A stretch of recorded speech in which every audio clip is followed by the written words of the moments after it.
बिस्मिल्लाहिर्रहमानिर्रहीम। अस्सलाम वालेकुम। आज की वीडियो में आपको बताएंगे कि प्रेसिडेंट जो बाइडन को हटाने की तैयारियां हो रही हैं और इसकी रीज़न भी आपको बताएंगे, और आपको ये भी बताएंगे कि इंटरनेशनल थिंक टैंक्स का ये भी मानना है कि इसकी एक बहुत बड़ी रीज़न पाकिस्तानी वज़ीर-ए-आज़म इमरान खान भी है। फिर आपको रूस और चीन के एक बड़े इक़दाम के बारे में बताएंगे जिसकी वजह से अमेरिका के बड़े बड़े फ़ौजी अफसरान और सिफारतकार ऐसी बीमारियों में मुब्तला हो गए हैं कि काम करने के काबिल नहीं रहे। और आखिर में आपको बताएंगे कि अमेरिका को अफ़गानिस्तान में कितना नुकसान हुआ है, कितनी जानें गई हैं। असल रिपोर्ट सामने आ गई है, अमेरिका अब तक हकीकत छुपाता रहा। तो डिटेल्स में जाते हैं। उससे पहले अगर अभी तक आपने हमारा चैनल सच टीवी सब्सक्राइब नहीं किया तो इसे अभी सब्सक्राइब करें और बेल आइकन पर क्लिक करें ताकि हमारी आने वाली वीडियोस आपको वक्त पर मिलती रहें। प्रेसिडेंट बाइडन के मुआलिज डॉक्टर जैक्सन ने कहा है कि प्रेसिडेंट बाइडन की दिमागी हालत ऐसी नहीं है कि वो अमेरिकी सदर के ओहदे पर बरकरार रह सकें। उन्हें जल्द या बदेर ओहदा छोड़ना पड़ेगा। उनसे मीडिया भी सवाल करे तो वो जवाब देने की हालत में नहीं होते और उन्हें अपनी जेब से चिट निकाल कर जवाब देना पड़ता है। वो बहुत सारी बातें भूल जाते हैं। वो अपने इलेक्शन कैंपेन में अपने साथियों के नाम तक भूल जाते थे।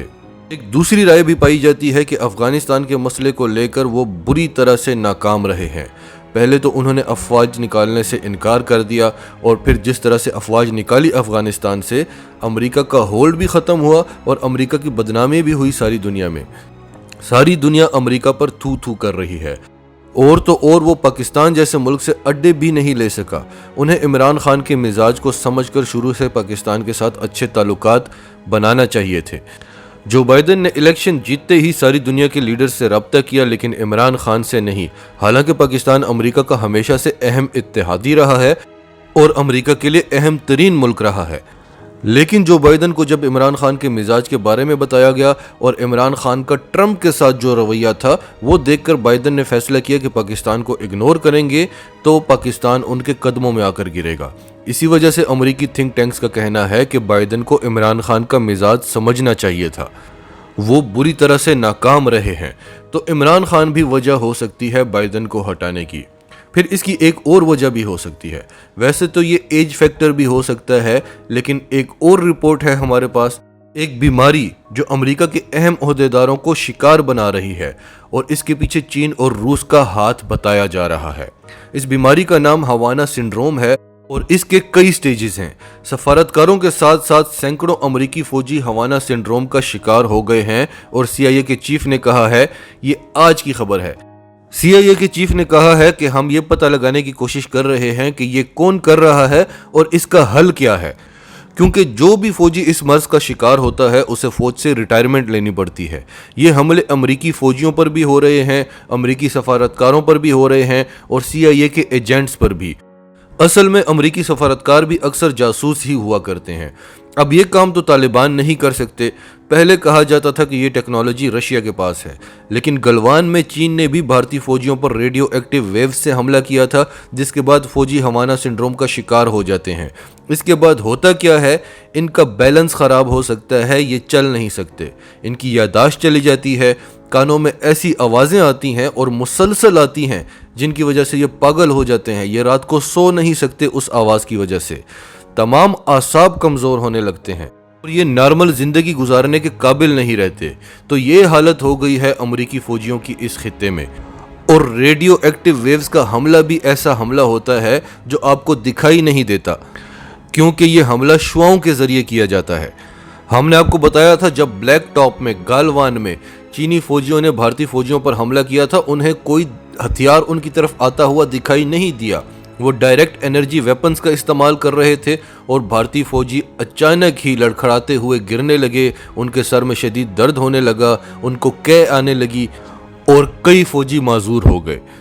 अब हम आपको एक और अमेरिकी रिपोर्ट के बारे में बताते हैं जिसमें बताया गया है कि असल में अमेरिका को अफगानिस्तान में कितना नुकसान हुआ है।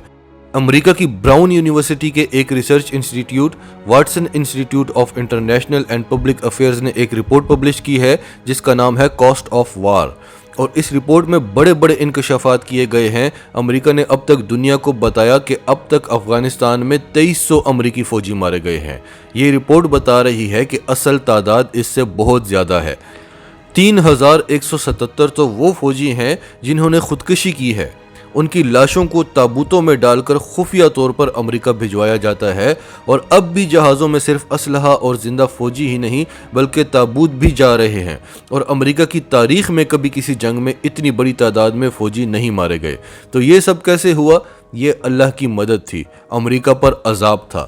9/11 کے بعد جب نیٹو چیف سے پوچھا گیا کہ آپ کے لیے سب سے بڑا خطرہ کیا ہے تو اس نے کہا اسلام کو ختم کرنے نکلے تھے۔ اور کوئی فوجی خودکشی کیوں کرتا ہے؟ یا تو اسے جنگ کا خوف ہوتا ہے یا اپنے ضمیر کی وجہ سے کہ وہ بے قصوروں اور معصوموں کو مار رہا ہے۔ پاکستانی فوجی خودکشی کیوں نہیں کرتے؟ پاکستانی فوج وہ واحد فوج ہے جس میں خودکشی کا ریٹ 0 ہے۔ طالبان میں خودکشی کا ریٹ بالکل 0 ہے۔ اس کے علاوہ اس رپورٹ میں یہ بھی بتایا گیا کہ اس جنگ پر امریکہ کے 2261 ارب ڈالرز کا خرچہ آیا ہے، یعنی 2261 ارب ڈالرز کا خرچہ آیا ہے امریکہ کا، اور آج امریکہ کو خالی ہاتھوں واپس جانا پڑ رہا ہے۔ اس کے ہاتھ کیا آیا ہے؟ صرف اور صرف امریکی فوجیوں کی لاشیں۔